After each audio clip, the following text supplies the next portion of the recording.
Four particles of masses m1, 2m, m2, 4m, m3, m and m4 are placed at the four corners of a square.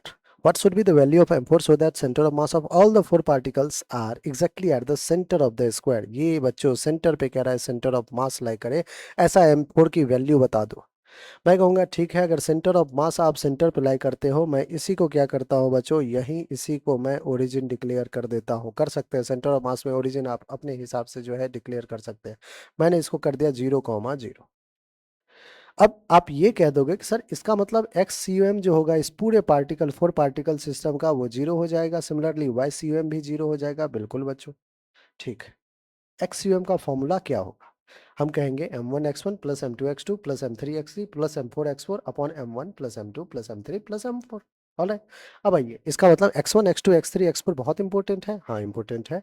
m1 का अगर मैं x1 लिखूं, x1 will be, ये है बच्चों origin, तो ये आपका x1 हो गया।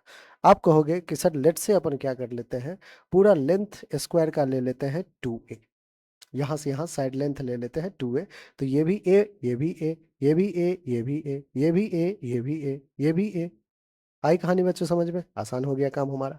आइए, अगर ये a है तो ये भी तो a है, तो यहां से अगर देखें ओरिजिन से ये क्या हो जाएगा, आप कहोगे कि माइनस ए x1। चलिए बच्चों लिखते हैं x1 माइनस ए। अगेन इस m1 का y1 भी देखना पड़ेगा। y1 क्या हो जाएगा, ये हो जाएगा बच्चों। अगेन ओरिजिन के आप तो नीचे ही है, ओरिजिन के नीचे है तो y1 भी क्या हो जाएगा, माइनस ए। ऑलराइट बच्चों, देख रहे हैं थर्ड क्वाड्रेंट में लाई कर रहा है, अगर क्वाड्रेंट सिस्टम आपको पता है तो माइनस ए कॉमा माइनस ए। आइए बात करें अब x2 का और y2 का। x2, हालांकि बच्चों हम x1 वाला भी काम करके आंसर डायरेक्ट ले आ सकते हैं, बस मुझे सिखाने का काम है तो मैं कुछ सिखा दे रहा हूँ आपको। ठीक है ना, एक्स यू एम जीरो है, बस x1 आप निकाल लो, उसी को इक्वेट कर देंगे, काम हो जाएगा हमारा। x2, ये m2 मास के लिए x2। अगेन आप कहोगे कि सर इस बार तो राइट में है ना, तो इस बार प्लस ए लेंगे, बिल्कुल लेंगे, लेकिन अब भी y2 के लिए नीचे ही है तो माइनस ए लेंगे। x3 y3, ये बच्चों x3 y3 कहाँ लाई कर रहा है, पॉजिटिव क्वाड्रेंट, फर्स्ट क्वाड्रेंट में सब कुछ positive. x3 a, y3 a। Next आ जाइए बच्चों y4, सॉरी x4 y4 कर लेते हैं, पहले x लिखते हैं, x4 एंड y4। x4 क्या हो जाएगा, आप कहोगे फिर से सर सेकेंड क्वाड्रेंट है, माइनस ए, y4 a। लीजिए सब निकाल के रख दिए बच्चों आपके लिए।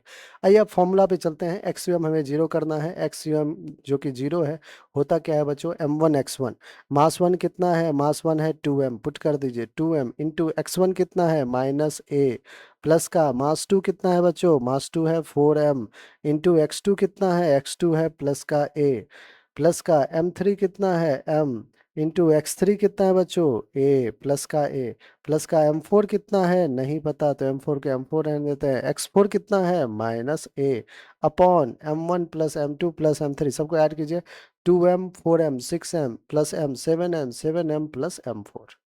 क्या बच्चों एक्स यू एम जीरो है, तो ये डिनोमिनेटर जो है वो तो ऐसे ही जीरो हो गया। आइए न्यूमरेटर की बात करें, minus 2ma plus 4ma plus ma minus m4a should be equals to zero. All right, अब देखिए ए हो गया, कहानी खत्म, zero. Minus 2m plus 4m, 4 minus 2 will be 2m plus m 3m, 2m plus m 3m। देखिए बच्चों, 4 minus 2 करेंगे 2, 2 plus m करेंगे 3m।